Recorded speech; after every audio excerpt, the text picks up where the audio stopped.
What's up, people? This is your host, Andres, and I welcome you to Were You Listening? An exploration of blackness in the songs we love.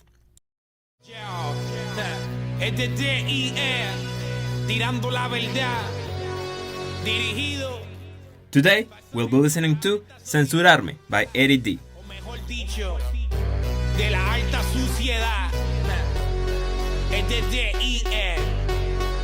I think this song is honestly the perfect political song. It's the perfect protest song of that particular time, of that particular generation, that can withstand the test of time.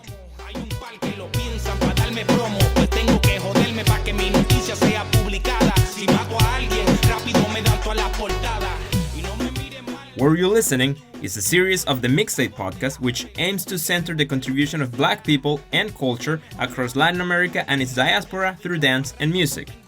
This episode of the series accompanies the episode Cuando Baila Reggaeton, When Dancing Reggaeton of our second season. Give it a listen and get to know more about the evolution and the history of reggaeton.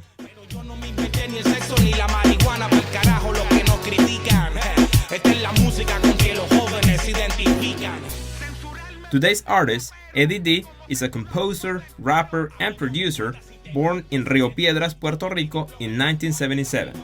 Eddie's style has been characterized by lyrics with sharp social and political criticism and sounds that fuse rap and reggaeton with other genres such as salsa.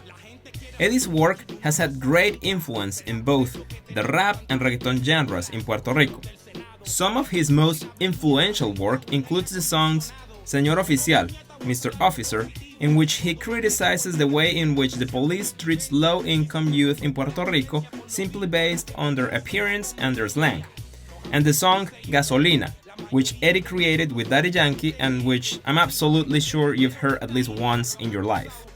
And if you haven't, what's wrong with you? Anyways, his work also includes the albums El Terrorista de la Lírica, The Terrorist of Lyrics, released in 2000, and the acclaimed 12 Discípulos, 12 Disciples, which includes the reggaeton version of today's song. And I say reggaeton version because the original version is a rap song. Check it out. Muchos me miran como si yo fuera un tipo sin arreglo, como si nunca antes hubieran visto un negro, como si fuera un delincuente, como si con el lápiz y con mi libreta yo matara gente. Cool, huh? Check out our sources if you want to listen to the whole tune. Today, however, as we continue exploring the black roots of reggaeton, we will be listening to the reggaeton version of Censurarme. In this song, Eddie D confronts the moralistic hypocrisy of political and social figures who try to censor rappers and reggaeton singers for what they consider vulgar topics and foul language, while at the same time engaging in despicable crimes and abject corruption. Let's listen. Es de D.I.E. tirando la verdad, dirigido para esa gente de la alta sociedad, o mejor dicho, de la alta suciedad. Okay, before we start, let me tell you two things. First, today we are very happy because we are celebrating that our playlist of Afro-Latin songs that talk about blackness in the Americas, both the beauty and the pearls, has reached 1,500 songs. I say it again, 1,500 songs. You should absolutely explore it in the link in our bio on Spotify. You never know, you might find your next favorite song in that wealth of Afro-Latin artists and sounds. Second, guess who we brought on board to contextualize this reggaeton gem? Well, don't be too surprised. That would be the great Dr. Beth Colón Pizzini. She's an assistant professor of instruction at the University of Texas at Austin in the African and African Diaspora Studies department. Her expertise is in Puerto Rico's music and street art, Puerto Rican, Caribbean, and Afro-diasporic feminism, Pan-Caribbean and Afro-diasporic cultural and political exchanges, and decolonial practices. Beth, we are honored and thankful to have you back in the podcast. Okay, let's get into the lyrics. Tirando la verdad, dirigido para esa gente de la alta sociedad, o mejor dicho, de la alta suciedad. Dishing the truth, addressed to those people from high society, or better said, from high filthiness. This is classic Eddie D being true to his combative, coarse style.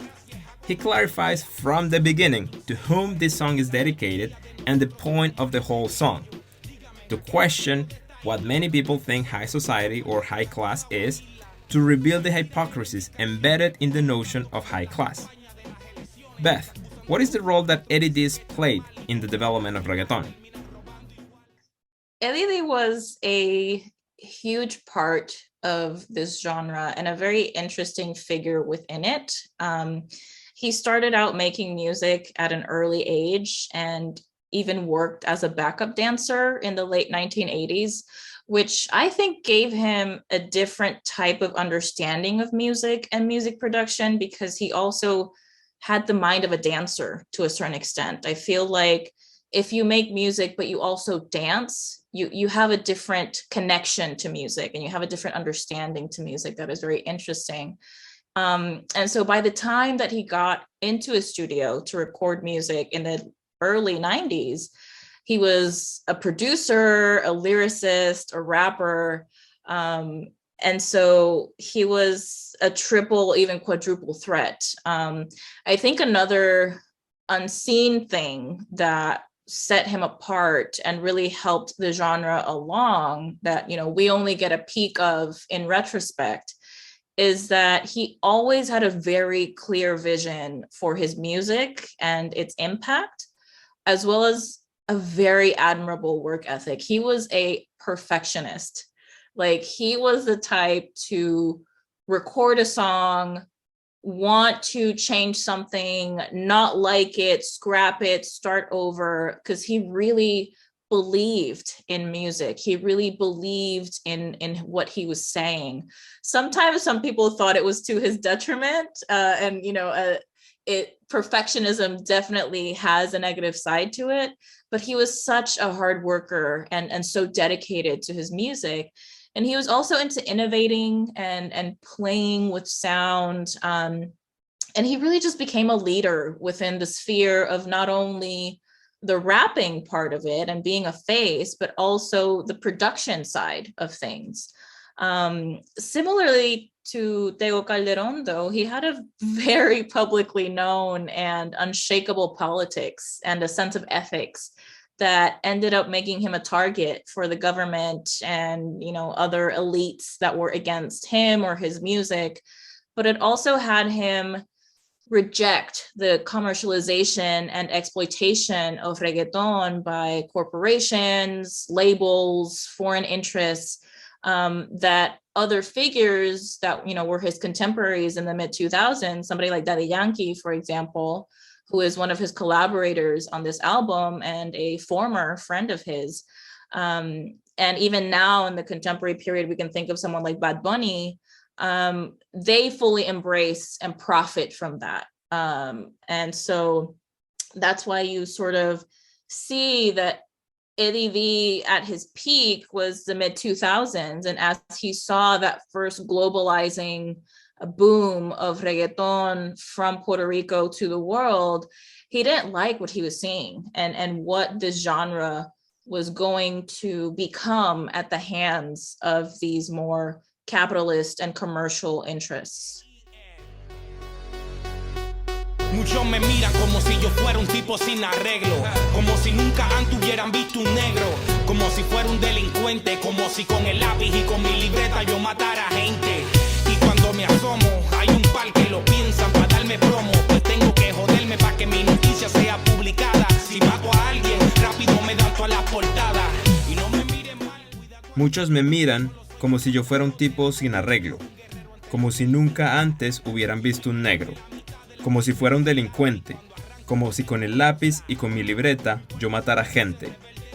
Y cuando me asomo, hay un par que lo piensan para darme plomo, pues tengo que joderme para que mi noticia sea publicada. Y si mato a alguien, rápido me dan todas las portadas. Many look at me as though I was a raggedy guy, as if they have never seen a black man before, as though I was a delinquent, as if with my pencil and with my notebook I killed people. And when I show my face, there are several who consider shooting me. I'd have to die for any news about me to be published. And if I killed someone, they quickly give me all their front pages. Here, Eddie D presents a racial component of the hypocrisies that he aims to question. As an Afro-Puerto Rican rapper, he's calling out the stereotyping of blackness, the assumed negative associations, and the double standards in the eyes of the media, which is slow to cover the inequalities and injustices faced by black communities, but very quick to point out actions that support and reinforce their negative stereotypes about black people.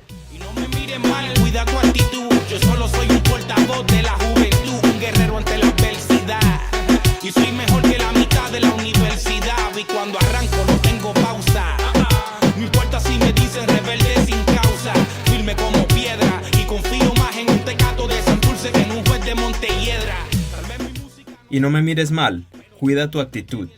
Yo solo soy un portavoz de la juventud, un guerrero ante la adversidad, y soy mejor que la mitad de la universidad. Y cuando arranco no tengo pausa, no importa si me dicen rebelde sin causa, firme como piedra, y confío más en un tecato de Santurce que en un juez de Montelledra. And don't look at me crossly. Mind your attitude. I'm just a spokesperson of the youth, a warrior against adversity, and I'm better than half of those in university. And when I take off, I take no pause.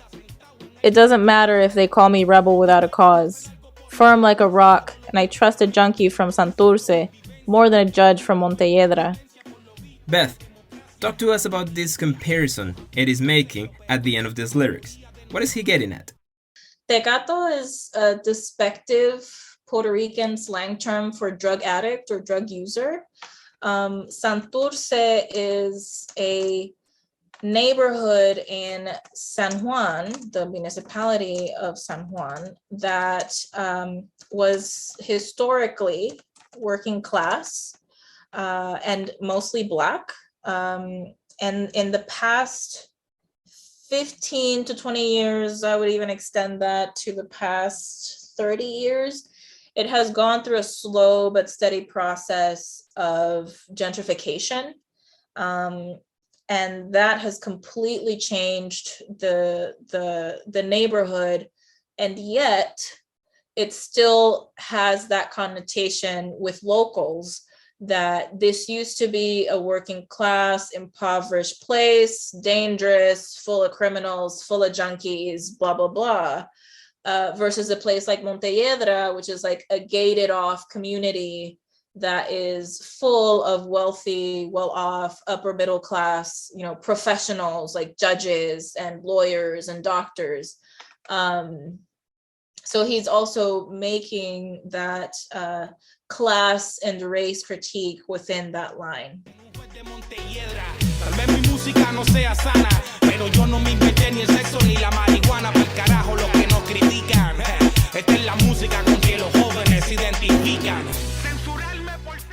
Tal vez mi música no sea sana, pero yo no me inventé ni el sexo ni la marihuana. Pa'l carajo los que nos critican. Esta es la música con que los jóvenes se identifican. Maybe my music isn't modest, but I didn't invent sex or marijuana. To hell with those who criticize us. This is the music with which the youth identifies with.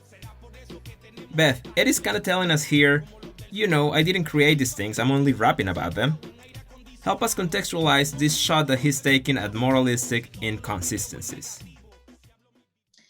I think, they're very astutely declaring and going against this false equivalency, because what he talks about in his music and what his contemporaries in reggaeton or urbano, in its earliest form, were talking about the way that they talked about things like sex and violence and drug use.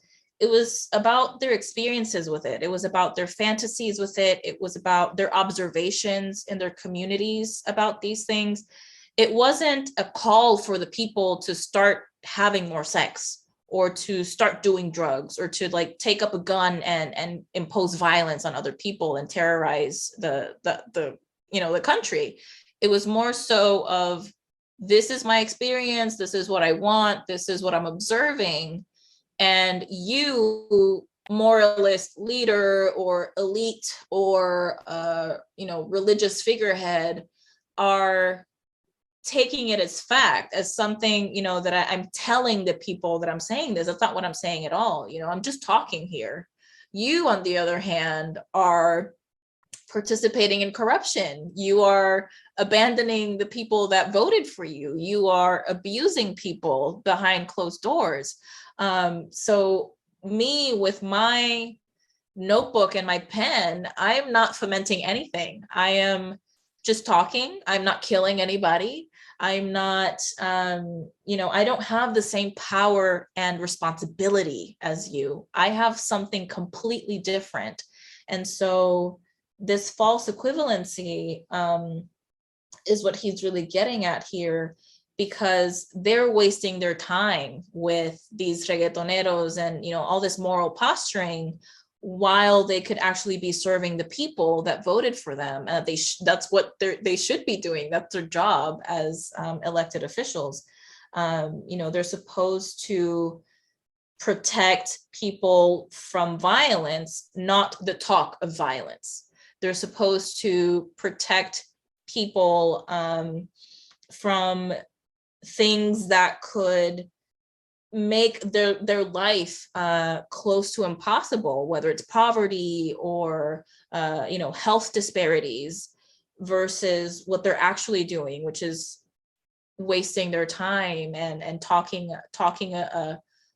up being better than these rappers, because they don't talk about sex, because they don't talk about drugs, because they don't talk about gun violence. And it's like, well, you might be doing those things behind closed doors, but that shouldn't give you the right to then turn around and in public say all these things and attack these people for the music that they're making. And that's really what's at the crux of all of this. He's saying that you're putting all of your energy into the wrong thing, and I'm seeing you, and I'm clocking you for it. Censurarme por ser rapero es como censurar un pueblo entero. A mí no me importa si te gusto, si te disgusto, pues mi diploma en cuarto año está firmado por un corrupto. Censurarme por ser rapero es como censurar un pueblo entero. No me hables de lo justo ni de lo injusto, pues mi diploma está firmado por un corrupto. La gente quiere hacer Censurarme por ser rapero es como censurar un pueblo entero. A mí no me importa si te gusto o si te disgusto, pues mi diploma de cuarto año está firmado por un corrupto. Censurarme por ser rapero es como censurar un pueblo entero. No me hables de lo justo ni de lo injusto, pues mi diploma está firmado por un corrupto. Censoring me for being a rapper is like censoring an entire people. I don't care if you like me or if you don't, because my 12th grade diploma is signed by a corrupt man. Censoring me for being a rapper is like censoring an entire people. Don't talk to me about what is fair or unfair, because my diploma is signed by a corrupt man. In the chorus of the song, a reggaeton song, he uses his identity as a rapper explicitly. Beth, tell us about the role that rap and rappers have played in the development of reggaeton in Puerto Rico. I think and this is me as a consumer and as a trained cultural studies academic, but even like a cultural critic. Rappers are just as important as the producers and DJs. Lyricism and flow are huge parts of these contemporary music genres like hip hop and reggaeton. So rappers need to be just as creative, individual, and out there as the producers and the DJs. I think that's what makes a full product sound good, authentic, and worth something to the listener. In addition, most rappers write their own lyrics, so they not only have to have the flow and delivery of these lyrics, they have to have lyrics. And what I mean here is they have to have the talent in rhyming, in threading a story together, and saying something worth hearing across multiple contexts and themes. So Eddie D was political, but he was also fun, something that not all rappers are or something that not all rappers balance very organically. So he was saying something, and the way that he was saying to his youthful audience, it was threatening to the status quo of power, of coloniality, of race and gender dynamics, of class dynamics, of spatial configurations within the country. So that's why the government tried to censor him. It wasn't just that he was saying the things that he was saying, it was how he was saying them and how talented he was at saying them, which brought attention to him and could spark some thought of difference, some awakening in his listeners, especially the younger listeners. Well, that makes me wonder, would we even have reggaeton without rap preceding it? Oh yeah, like if it was just an instrumental music, I mean, in terms of the dancing, I don't think people would mind, but words and music, beats go together in such a way to create the full experience of reggaeton that I can't even imagine it being something so enduring if we didn't have lyrics over it, and not only lyrics, but talented people, delivering them over these very catchy beats. I think rap, in terms of its delivery, it can be anything, but it's also much like the singing voice, the rapping voice brings great emotion. And we see this now in commercial reggaeton, especially commercial reggaeton sang by women. There's hardly any raperas doing reggaeton. A lot of them are just singing over a beat, very sultrily and, being the boss bitches and, selling that persona of them. But they're not necessarily rapping that much in the mainstream. So if we just had singers, I don't know if we would get the full gamut of emotion that reggaeton can really provide. You can sing angrily, but rap is really good for the anger. Rap is really good for the hype and the joy. Rap is really good for the organizing of people, the calling forth of people.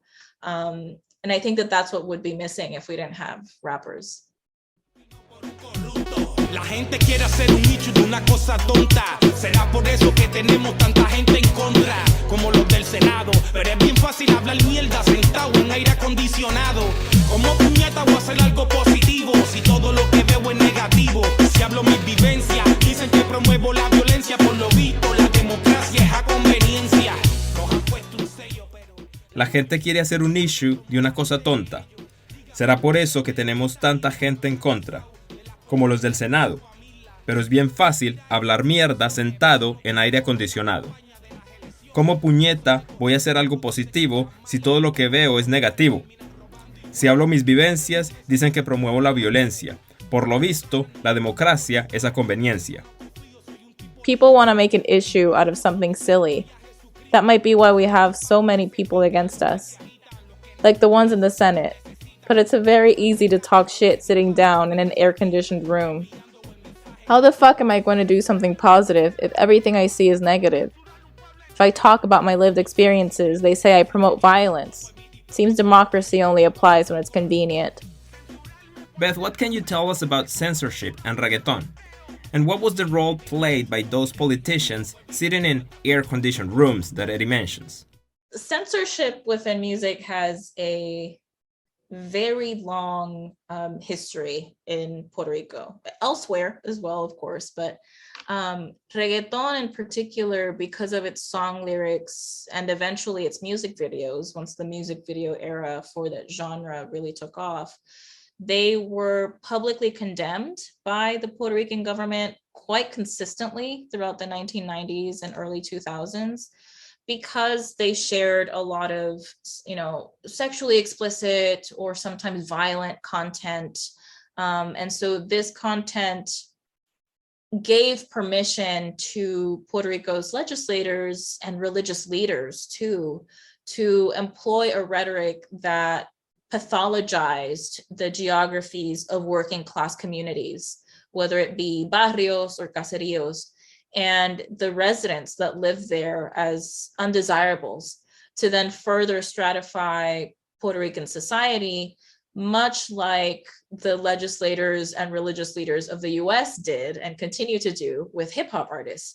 So the Puerto Rican government did not only employ rhetorical violence, they deployed the police force to try to suppress the genre. In the mid-90s, they would raid music stores to get rid of all the mixtapes and reggaeton content out of the stores because they, quote unquote, promoted pornography and the use of drugs. In the early 2000s, the government approved legislation to censor this music because they judged it obscene and pornographic. And so Censurarme, because the artists and the fans really fought back against this, Censurarme, I think, is a really great example of a counterattack to this type of anti-reggaeton campaign. He's hitting back here by making the very astute observation that even though underground artists, what reggaeton artists were considered at that time, were criminalized and labeled as delinquents, no rapper had ever been accused of corruption, fraud, the rape of a minor, like former president of the House of Representatives, Edison Misla Aldarondo, which he names in the song. So, the artists fought back against this, and Eddie D was a stalwart sort of figure within this fight. The pushback continued from the government, but this type of censorship that leads to everything from legal persecution and over-policing and even very close surveillance, which can be very traumatic for an artist. This is a long-standing practice in Puerto Rico that has gone, in the context of reggaeton, unexplored by a lot of historians or even cultural studies people due to the lack of evidence on the public record. But from the 1930s into the 1980s, a lot of Puerto Rican artists from other genres, of course, met the same type of treatment, a lot of surveillance, a lot of countermeasures to have either their events canceled or, they would be brought in for questioning because they, might have some socialist or communist leanings, or they might be pro-independence of Puerto Rico. And so that was threatening. And they had to then be, looked at and with a fine-tooth comb, and they would have these files. Both the Puerto Rican police and the FBI in the US would have files on these artists, which are known as carpetas. And if you are, one of these artists that were surveilled, and even activists, they would be carpeteados. So if you're carpeteado, you have a file and you're being followed, and whether you know it or not, which was also the scary part about it. Nos han puesto un sello, pero la mayoría de nosotros somos más gente que ellos. Dígame, ¿a qué rapero de esta isla lo han acusado de las puertas que han acusado a Mila? El tira en mis canciones, pero no tanto como en las campañas de las elecciones. Se acusan de corrupto, el otro dice que está mal y total, al final terminan robando igual. Nos han puesto un sello, pero la mayoría de nosotros somos más gente que ellos. Díganme, ¿a qué rapero de esta isla lo han acusado de las puercas que han acusado a Misla?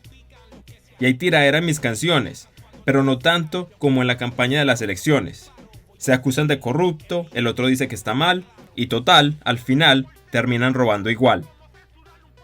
They've put a label on us, but most of us are better people than they are.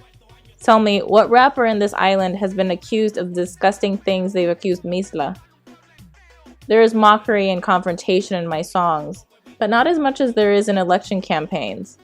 They accuse each other of being corrupt, another one says that it's wrong, and in the end they all end up stealing the same. Who is this Misla guy that Eddie's talking about in the lyrics? Edison Misla Aldarondo is a former Speaker of the House of Representatives of Puerto Rico. I believe he was also in the Senate, although I can't fully recall. And he was a very stalwart advocate for Puerto Rican statehood, because he was in the pro-statehood party, and of Republican values as well, like US Republican values. He was arrested on charges of drugging and sexually violating a teenager in his home during that summer in 2002. In addition to this, there came separate allegations that he had committed sexual acts against an underage female relative for several years. And so they had set a bail, but something that he also was another type of crime that he committed was the usual government crimes of extortion and money laundering, some corruption, basically. And so the federal charges against him in terms of that then had the bail for these civil crimes denied. And so he was jailed until 2015. He was released then so he could complete the rest of his sentence in house arrest, but he died actually last November due to a heart attack. So, by mentioning him, just like as he mentioned, Victor Fajardo, he's proclaiming that rappers aren't as nasty, filthy, hurtful, and quite frankly, demonic as these kinds of men in power are. Had rappers gone to jail by 2004 when the song was, yeah, sure, but not for any of that. They didn't have access to those circles. They weren't elected officials. They didn't have any type of federal or even local tax funding. They didn't have access to that. They weren't out here basically racketeering with government funds. So it was very different. The experience is very different. And so their corruption of not only their position, but also them as humans and other humans, because in the case of Misla Aldarondo, he was, a sexual criminal. He's just pointing out that you moralists, you people that are attacking me and my colleagues, are actually even worse than we are. So why are you even talking? This goes back to what I had already said in terms of the Senate and all their talk and their moralizing. Behind closed doors, they can be very, very much worse people. Hacen promesas para tu vecindario. Cuando ganan nunca vuelven por tu barrio. Por eso no confío, soy un tipo listo. Mi voto solo se lo doy a Jesucristo. Y esto es para los que se pican, los que se agitan, los que nos utilizan cuando necesitan. Y aunque me salga caro lo que disparo, voy a seguir enviando el mensaje claro. Hacen promesas para tu vecindario. Cuando ganan, nunca vuelven por tu barrio. Por eso no confío, soy un tipo listo. Mi voto solo se lo doy a Jesucristo. Y esto es para los que se pican, los que se agitan, los que nos utilizan cuando necesitan.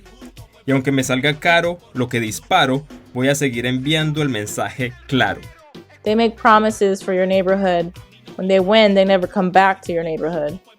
That's why I don't trust them. I'm a smart guy. I only give my vote to Jesus Christ. And this is for the ones that get offended, the ones that get agitated, the ones that use us when they need us. And even if what I shoot costs me dearly, I'll continue sending the message clearly. This song is accompanied by a very incisive video that I strongly recommend anybody listening to this episode, you need to go and check out that video. Beth, can you describe a little bit that video of Censurarme for us? I would call this video a rich text, as someone that is trained in cultural studies and cultural critique and close readings. It's chock full of metaphors, but they're so visually simple. The setting is simple. The metaphors are easy to understand. We see Eddie infiltrating this core of powerful people, these censors, in these capes, these hooded capes that we never see the face of.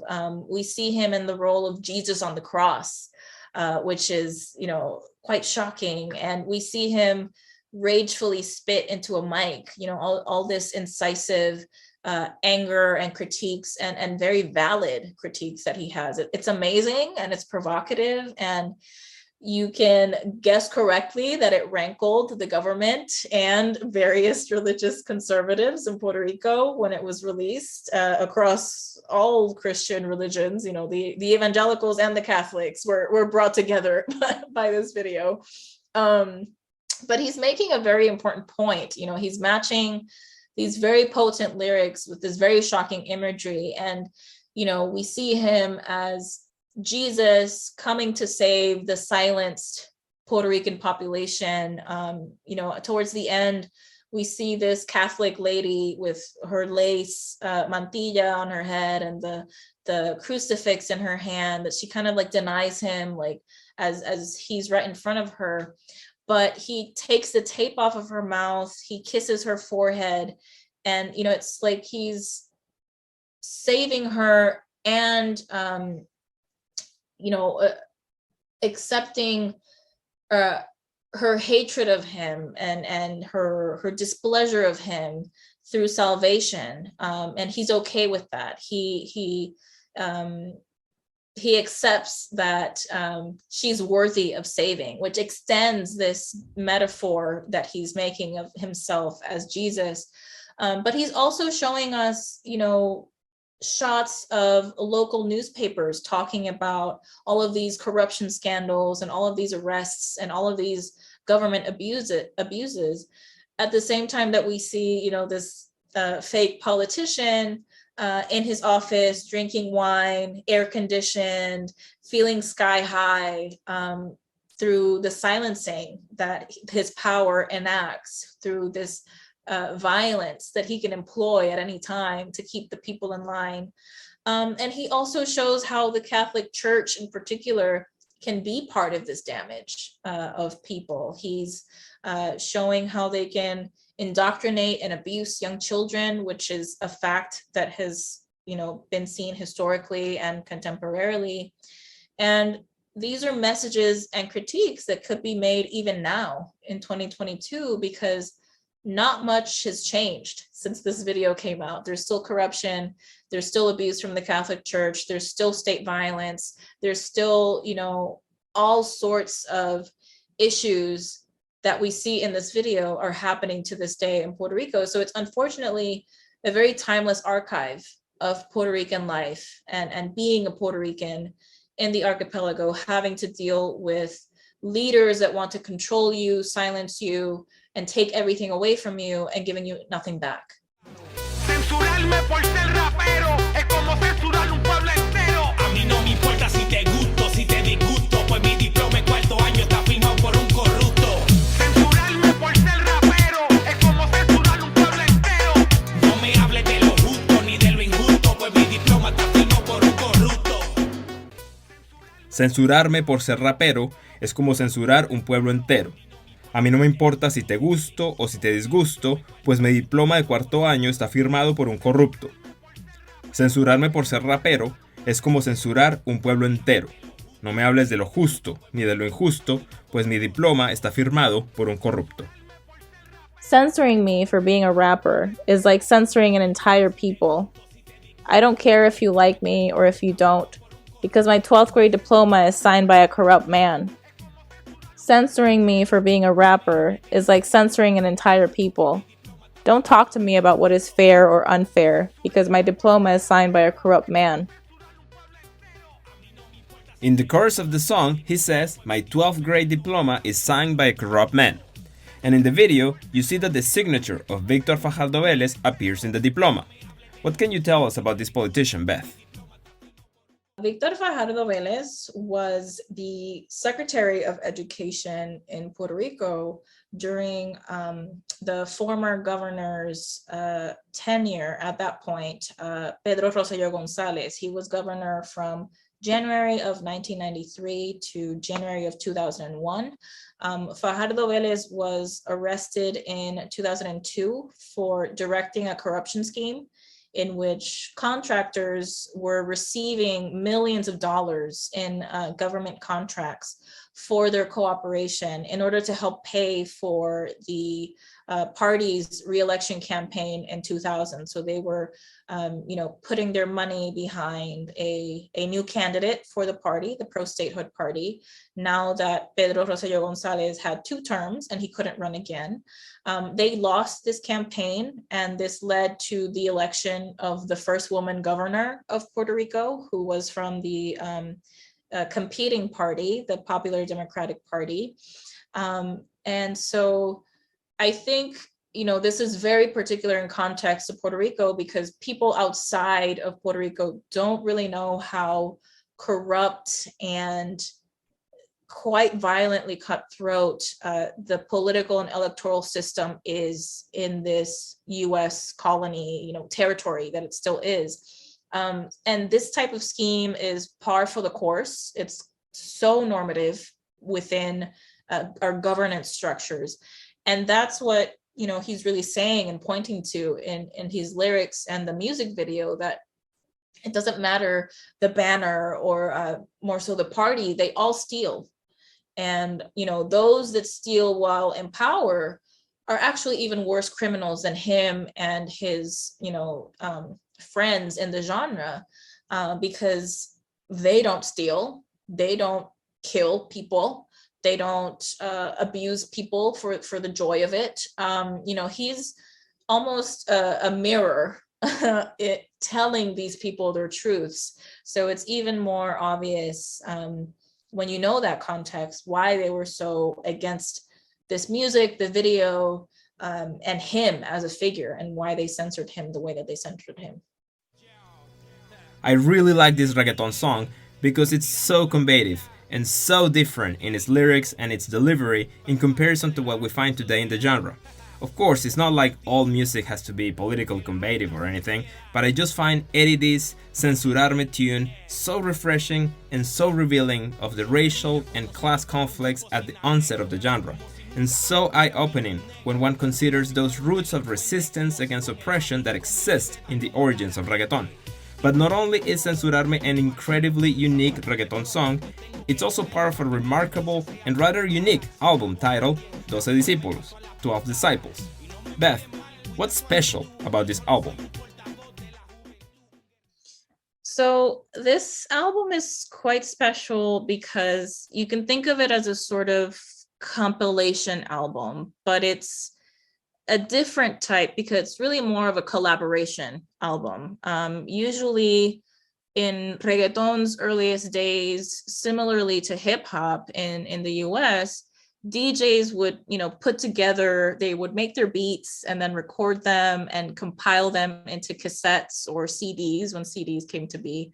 And, they had either a set crew, like DJ Negro had his crew, DJ Blas had his crew, or they invited artists to come and either rap or sing on their beats. And so this was a sort of move like that. But Eddie D is not only a producer, he's also a songwriter and rapper himself. So he's a public face and a creator in this genre.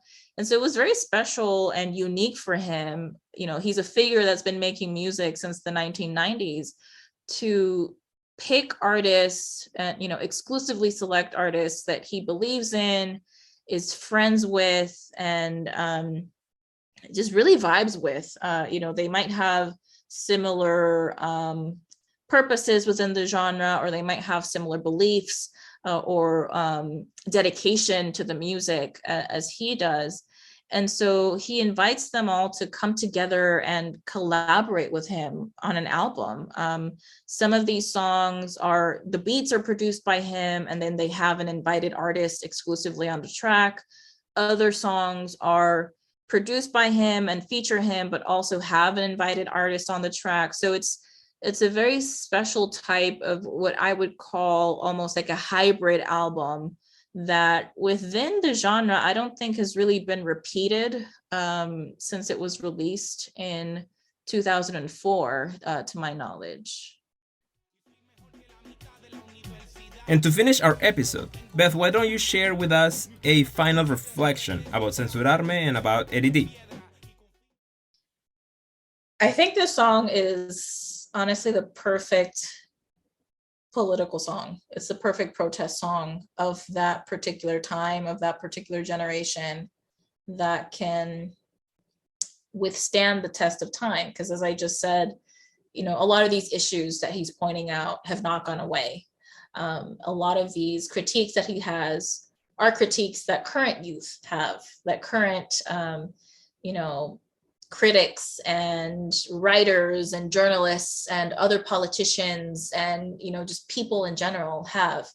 And I think Eddie D, unfortunately, and I don't begrudge him deciding to leave the spotlight with the way that the first globalization turn of reggaeton, how it really changed the genre and what it was asking him to compromise about himself. I don't begrudge him that, but I think that he is a much needed voice that was taken and silenced for the sake of protection, for his own self-protection, far too soon. I think we need more Eddie D's in Puerto Rico than we have right now. Beth, thank you so much for everything you have done for the podcast, which includes a single, 2 Were You Listening episodes, and of course, your great contribution to the reggaeton episode of our second season. By now, I think you're basically an honorary host of the Mixtape podcast. And to our audience, thank you so much for being here with us today. I am your host, Andres Hincapié, and if you weren't listening, now you are. Hacen promesas para tu vecindario. Cuando ganan nunca vuelven por tu barrio. Por eso no confío, soy un tipo listo. Mi voto solo se lo doy a Jesucristo. Y esto es para los que se pican, los que se agitan, los que nos utilizan cuando necesitan. Y aunque me salga caro, lo que disparo voy a seguir. Thanks for listening to today's episode. To hear today's song or other songs featured on our Were You Listening series, check out the Were You Listening playlist, which can be found at our website, tarheels.live/mixtape podcast. Be sure to follow us on Instagram and Facebook at mixtape.podcast, as well as Twitter and YouTube, which are easily accessed through our website. Make sure you hit that subscribe button and turn on notifications for our posts. This episode was sponsored in part by the Orange County Arts Commission. Thanks for listening. This is Mixtape.